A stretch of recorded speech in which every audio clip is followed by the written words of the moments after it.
అందరికీ నమస్కారం. నేను మీ ఆడా నారాజు.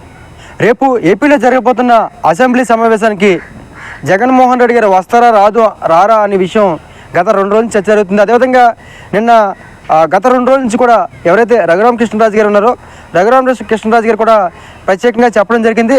జగన్మోహన్ రెడ్డి గారు అసెంబ్లీకి రాలేని పక్షంలో, అదేవిధంగా 60 రోజులు కంటిన్యూగా రాకపోతే మాత్రం ఖచ్చితంగా సభ్యత్వాన్ని కూడా రద్దు చేస్తానని చెప్పడం జరిగింది.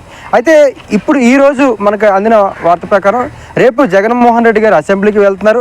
అదేవిధంగా వైసీపీ పార్టీ సంబంధించిన ఎమ్మెల్యేలు అందరూ కూడా ఖచ్చితంగా అసెంబ్లీకి అటెండ్ అవ్వాలని చెప్పడం జరిగింది. అదేవిధంగా రేపు ప్రధానంగా ఏదైతే అసెంబ్లీలో ఉంటుందో అసెంబ్లీలో ప్రధానంగా ప్రతిపక్ష హోదా ఇవ్వాలని చెప్పి జగన్మోహన్ రెడ్డి గారు అదేవిధంగా వైసీపీ పార్టీ ప్రధానంగా చర్చించే అవకాశం ఉంటుంది. ప్రభుత్వాన్ని కానీ అదేవిధంగా స్పీకర్ గారిని ప్రధానంగా డిమాండ్ చేసే అవకాశం ఉంది. అదేవిధంగా ఏదైతే వైసీపీ పార్టీ సంబంధించిన అసెంబ్లీలో ప్రతిపక్ష హోదా కావాలని చెప్పి అడుగుతున్నారో దానికి సంబంధించిన ఆల్రెడీ ఈరోజు కోర్టులో అంటే హైకోర్టు కూడా ఆశ్రయించడం జరిగింది. కాబట్టి హైకోర్టు నుంచి స్పీకర్ గారికి ఇంకేమైనా అయితే డైరెక్షన్ వస్తే తప్ప ఖచ్చితంగా ఇప్పుడు మాత్రం ప్రతిపక్ష హోదా ఇచ్చే అవకాశాలు లేవు. కానీ రేపు మాత్రం అసెంబ్లీలో మాత్రం ప్రధానంగా వైసీపీ పార్టీ ప్రతిపక్ష హోదాని ఖచ్చితంగా డిమాండ్ చేసే అవకాశం ఉంది.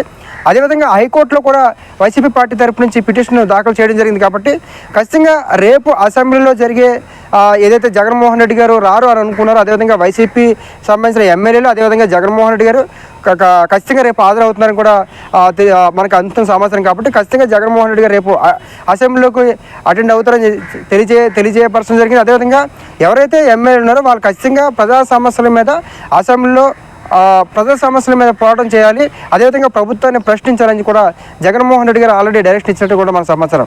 కాబట్టి రేపు జరగబోయే అసెంబ్లీ సమావేశాలకి జగన్మోహన్ రెడ్డి గారు అదేవిధంగా వైసీపీ పార్టీ సంబంధించిన ఎమ్మెల్యే అందరూ కూడా సిద్ధంగా ఉన్నారని కూడా మనం చెప్పుకోవచ్చు. అదేవిధంగా కోర్టులో కూడా ఆల్రెడీ ఈ ప్రతిపక్ష హోదా కోసం కోర్టులో కూడా అప్పీల్ చేశారు. కాబట్టి కోర్టు నుంచి ఏమైనా స్పీకర్ గారికి ఏమైనా డైరెక్షన్ వస్తే తప్ప, లేదంటే మాత్రం ప్రతిపక్ష హోదా ఇస్తారా ఇవ్వరా, లేదా కోర్టు నుంచి ఏమైనా స్పీకర్ గారికి ఏమైనా డైరెక్షన్ వచ్చే అవకాశం ఉంటాయి అనేది రేపు మనకు తెలిసే అవకాశం ఉంటుంది. కాబట్టి ఖచ్చితంగా రేపు అసెంబ్లీ సమావేశాలకి హాజరు అవడానికి సిద్ధంగా జగన్మోహన్ రెడ్డి గారు వైసీపీ పార్టీ సిద్ధంగా ఉంది. కాబట్టి ఇది అంటే గత వారం రోజు నుంచి కూడా జగన్మోహన్ రెడ్డి గారు అసెంబ్లీకి రావట్లేదు, వస్తారా రారా అదేవిధంగా ఏదైతే ప్రజల్లో సంబంధించిన మన గుంటూరు మిర్చి రైతులకు సంబంధించిన అంశం, అదేవిధంగా శ్రీకాకుళం పర్యటన, ఇవన్నీ కూడా జగన్మోహన్ రెడ్డి అసెంబ్లీకి ముందుగా పెట్టుకోవడం వల్ల జగన్మోహన్ రెడ్డి గారు అసెంబ్లీకి రారు అని చెప్పి ఒక వార్త నడిచింది. కానీ ఈ రోజు తీసుకున్న నిర్ణయం ఏదైతే ఉందో ఖచ్చితంగా రేపు జగన్మోహన్ రెడ్డి గారు అసెంబ్లీకి రావడం జరుగుతుంది.